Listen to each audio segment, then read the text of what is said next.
So my mother-in-law was poisoning me, and I found out why. Everyone has their own nightmare-in-law story, though I couldn't imagine how bad mine would be. As it turns out, the worst thing wasn't my mother-in-law poisoning me, the worst thing was why she did it. I met Craig on one of my rare vacations, and we had a sort of whirlwind relationship. We fell hard for each other, and we were married in a courthouse wedding within 2 months without ever meeting each other's families.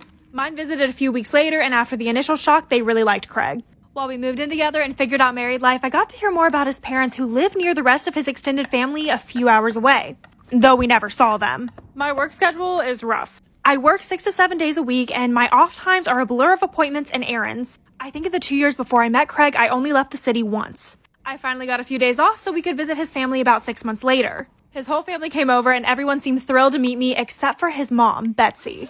She was cold and distant and could sit there without saying a single word to me.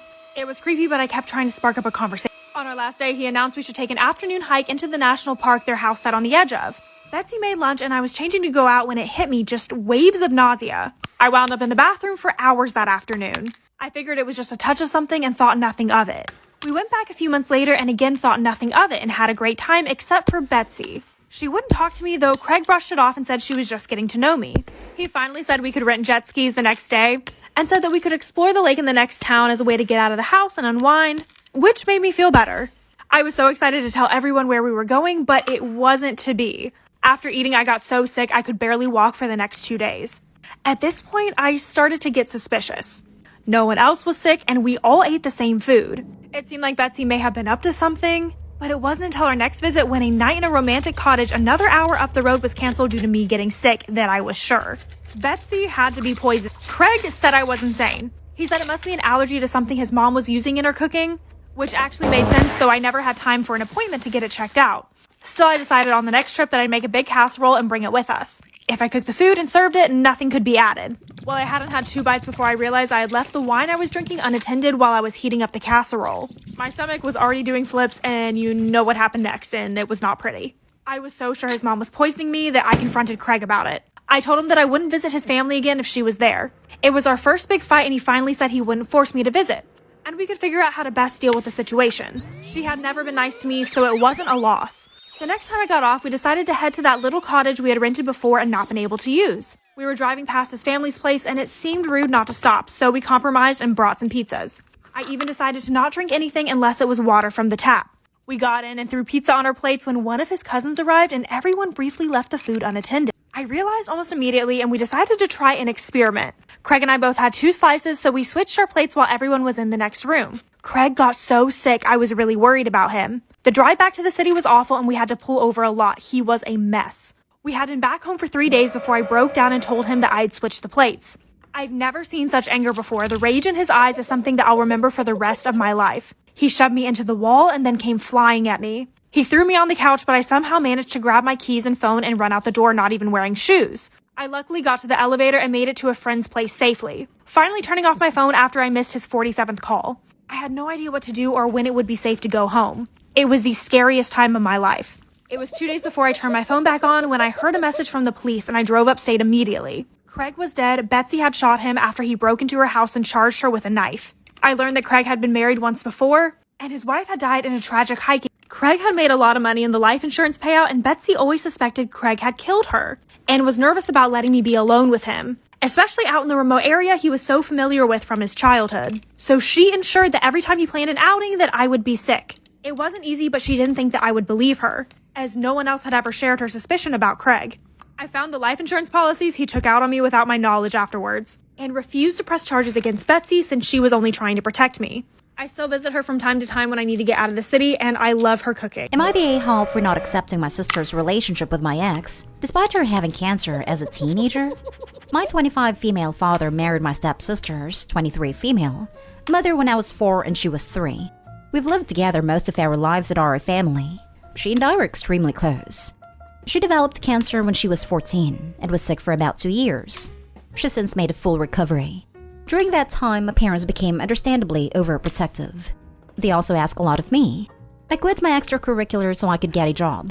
The money went towards her medical bills, and so I could drive her to appointments. I didn't go to dances, and any fun activities I did needed to include her. I did almost all of this willingly, the exception being having to quit my high school volleyball team.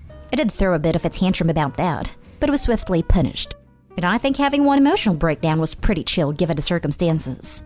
Anyhow, I go to college and meet my ex. We'll call him Ben. When I'm a junior. We fall in love, blah blah blah. He and I moved in together when we graduate, so we've been living together for about 3 years. We were serious until July when I walked into my bedroom and saw him being intimate with my sister. I broke it off. Tears were shed, he moved out, etc. My sister apologized at first, but then backed off. I thought she was giving me space, but last week she called and asked if we could meet up. She told me that she and Ben were in love, and were just telling me as a courtesy before they started posting photos online. This trod, I left her in a restaurant by herself and did not pay my portion of the bill. She later Venmo'd me asking for the money. She told my parents, who then called me to their house, telling me how disappointed in me they are for not supporting my sister's relationship with Ben. They brought up the fact that because she had cancer as a teenager, she never learned proper social etiquette and has a hard time meeting people. I don't buy this, in parts because I've seen her socialize just fine. And since we spent a good chunk of the time she was sick together, that would also mean I should have bad social skills as well by that logic. They then told me that if I don't accept my sister and Ben's relationship, they may have to go no contact with me. I reminded them that I'm also their daughter, and they should understand my point of view, but they are adamant that this is about me being jealous of her. For the record, I'm not jealous of her. I'm not upset that Ben picked her over me. I'm sad about the end of the relationship and do feel betrayed, but Lord knows that I don't want to be with a cheater. What I'm upset about is the fact that my sister chose Ben over me. That she slept with Ben knowing he and I were in a long-term committed relationship, and continues to be with him knowing how much it hurts me. Now, no one in my immediate family is talking to me, and I'm getting messages from aunts and uncles and cousins telling me that I'm an a-hole and a selfish witch. Am I the a-hole for making my ex move out? Hey everyone, I am 26 male and I recently broke up with my girlfriend, Lisa, of 2 years. Lisa had approached me telling me she wasn't happy in the relationship and wanted to work on it more, but nothing ever did seem good enough, and it began to feel like I was working all the time. On top of that, she was flirting with a classmate a lot, which made me feel uncomfortable, to be honest. The issue is, Lisa is in her last semester of college and broke. She doesn't work, her family is unable to help, and the school she attends is already having a housing issue, so they can't help until the next semester, which is in late January. 2 weeks ago, I gave her the 30 days notice required, and she blew up. She thinks she can live on campus next semester, but asks that I allow her to have the extra room, but I really don't want that. The relationship is over, and I no longer feel responsible for her. But if she moves out, she will have to withdraw from her classes, which will push her graduation back, and she would lose all of the money paid. Am I the a-hole for telling her she has 2 weeks left and she needs to be gone? Am I the a-hole for refusing to house sit for my brother on his honeymoon, after he treated me horribly at his wedding? My brother got married in June, and he and his wife delayed their honeymoon to save money and recover from their wedding. Then he asked me a couple of days ago if I would house sit for them while they go on honeymoon. I told him hell no, and he had some nerve asking me after how I was treated at his wedding. The morning of the wedding, he had me run around to pick up his wedding cake. Didn't even give me the right place to go the first time, and I ended up running around in the rain going for a cake, and everyone's was I thanked. Actually, he and his wife complained at me for being late to the church. He actually canceled my room for his best friend who was coming from out of state without telling me, so when I went to grab my key, there was nothing there for me, and he kept the money I had paid. He booked our rooms for us and we gave him the money. They complained that I looked less put together than everyone else for the photos after the incident that morning.